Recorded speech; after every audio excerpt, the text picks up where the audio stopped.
Hello and welcome, ladies and gentlemen. We are looking at activity 4.3 in packet 4 right here. We're just going to go ahead and hop right in. Consider the diagram shown. Number 1 says measure the side lengths of TBS. So we have, and you can see I have some constructions here that'll help us on problems 1 through 3 that I've already done. But the original triangle was this TBS. So you can see I measured 1.3, 2.6, and then from here to there was this 3.4, and then I ended up, when I did one of my constructions, I ended up writing through that, but 2.6, 1.3, and 3.4. So measure the side lengths. Good to go. So 2 says move point T to different locations on the circle to create 3 triangles with side lengths ST and SB. So I made 2 more points T, and if you wanted to, you could label these T1, T2, T3 if you'd like. Okay, and so I have one triangle. I have the original one that looks like this. I have a second triangle that looks like this, and a third long skinny triangle that looks like that. So now I have 3 triangles with side lengths ST and SB, so good to go there. It says previously, when you studied triangles, you may have learned a conjecture that the sum of the lengths of 2 sides of a triangle is always greater than the length of the third side. How can you use the diagram and the triangles you drew to demonstrate that this conjecture is true? Explain your reasoning. So the way I like to think of this one, okay, so there is, you guys probably have learned that 2 sides, if you add up any 2 sides of a triangle, it should always add up to be greater than the third. So if you have sides ABC, A plus B should always be greater than C. Because if A plus B is equal to C, it's not a triangle, okay? And the way that you can use this diagram to show that is that imagine if I put point T right at this intersection right here, then this length, so all of these lengths are 1.3 because it's the radius of the same circle. So this length would be 1.3.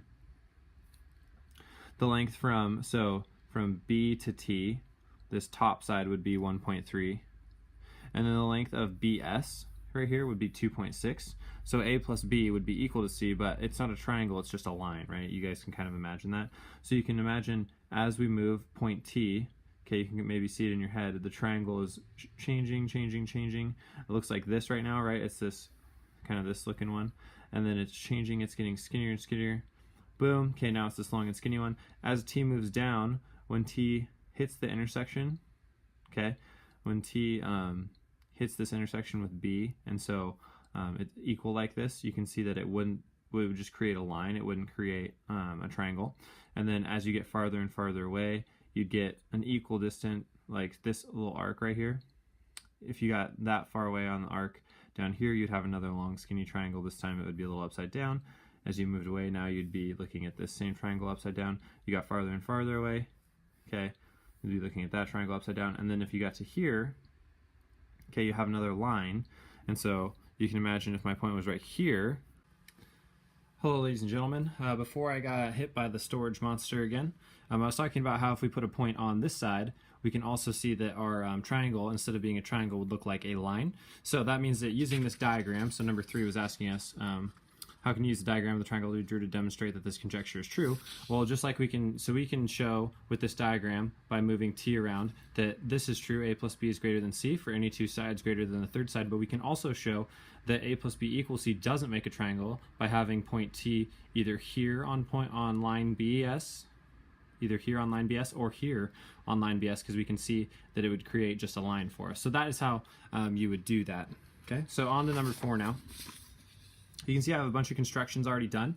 I'll talk about those as we get there. So it says consider the diagram that shows point T at 2 different locations on the circle that creates triangles with side lengths ST and SB. So we can see we have 2 triangles, ST, SB, and then we have BT1. That's one triangle, and then we can see that we have the bottom one. So part A here says for each triangle, determine and label midpoint ST as point X. Okay, so determine the midpoint of ST. So there's 2 STs, there's ST1 and ST2. So I have X1 and X2 that I've constructed by doing a perpendicular bisector and finding that midpoint on both of these. Okay, so that's the first thing it asks us to do. Then it says label as X and label the midpoint of BT as Y. So now I also need to find the midpoints, and I guess I'll label these Y1 and Y2 as well. So then I found the midpoint of BT1 with these arcs, and then found the midpoint of BT2 with these really skinny ones as well. So I created y1 and y2 there. So that's those 2 points. And it says connect the midpoints to form a midsegment. So then I'm connecting the x with the y and the x with the y. So you can see that I've done that as well. So now that's part A, that's good to go. Okay, part B here says measure and compare the mid-segments with SB and the length of SB. Okay, so I measured these mid-segments, 1.1, 1.2, and I measured SB, which is 2.2.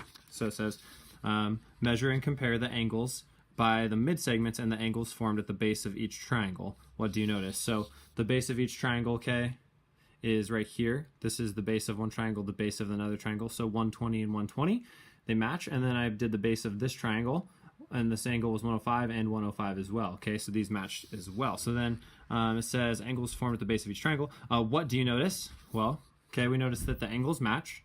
That was one thing that we noticed. And we also noticed that 1.1, the length of my mid-segment, is, so first of all, both my mid-segments have the same length, but also that their lengths are half of the line BS right here, or the line segment BS, right? We said that BS was 2.2.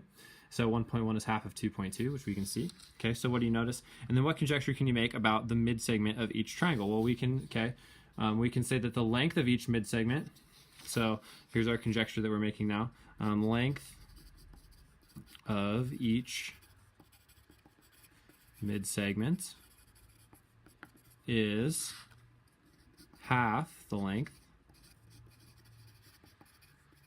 of SB. Okay. So length of each mid-segment is half the length of SB, and the mid-segments are parallel to SB. Okay, so the reason I know that they're parallel is because I have this line, SB, and then from SB to, so the angle from here to here is 120, and so because this angle matches, sorry, I'll move this down so it's a little more in the center. So because this angle is 120 and this angle matches and is also 120, that means that these two lines are parallel because they create the same angle on the same line. So we know that ST1 has a certain slope, if you want to think of it that way. Okay, we know this has a certain slope and this doesn't change. It's a line segment. Okay, it's straight from one point to another. So I know that from B to, so I know that angle BST1, if that's 120, and then the angle Y1, X1, T1, I know that if those two angles match up, that these two lines are going to be parallel. And so because these two match up and these two match up, that means that both mid-segments are parallel to this line segment BS right here, or SB. Okay? Cool. So I believe that is all of 4.3. Let me double check here. Yep, the next page is Talk the Talk. So there you go. That was activity 4.3. Sorry, it was in 2 videos. I'm trying to figure out this storage thing.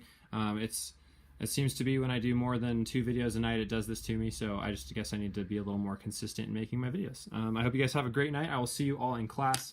Adios.